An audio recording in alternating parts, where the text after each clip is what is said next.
Welcome to the Literary Titan podcast. In every episode, we dive into a book we've just read and share our thoughts, from best-selling authors to rising literary stars. We read it. Now let's talk about it.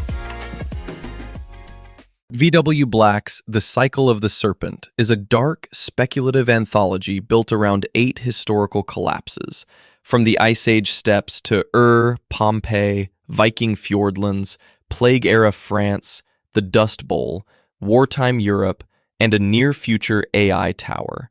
In each era, humanity's cruelty, greed, or complacency summons or releases a corrective force through a marked vessel, asking whether civilization needs a monster to keep it from becoming one. The book frames its recurring infinity loop scar as both curse and indictment, a serpent eating its tail across time. I was impressed by how bluntly moral the book is without feeling simple.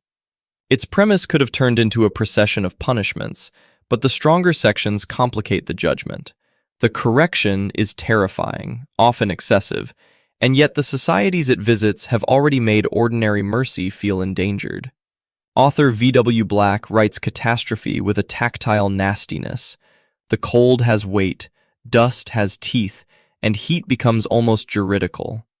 I liked that the book's horror arrives through systems before it arrives through spectacle. Ledgers, hierarchies, raids, feasts, algorithms. The monster is only the final grammar of a sentence humanity has already been writing. I enjoyed how fully the book commits to its intensity. The moral architecture is clear, purposeful, and severe, giving each chapter the force of a parable without flattening it into a lesson. The anthology structure turns repetition into ritual.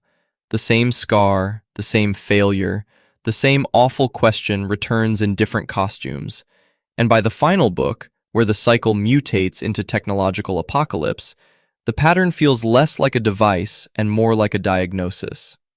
I admired the book most when it let small human gestures resist the grand machinery. Someone sheltering a child, preserving a tool, keeping a hearth alive. Those moments give the darkness its necessary filament of light. I'd recommend this to readers of historical fiction, horror, apocalyptic fiction, dark fantasy, science fiction, and dystopian fiction, especially anyone drawn to stories about collapse, punishment, and the dangerous romance of judgment. It has the historical sweep and doom-laden recursion of Max Brooks by way of Clive Barker, with a harsher, more elemental appetite. Thanks for joining us on the Literary Titan podcast. If today's review sparked your interest, be sure to pick up a copy of the book and experience it for yourself. If you enjoyed the episode, don't forget to subscribe, leave a rating, or share it with a fellow book lover.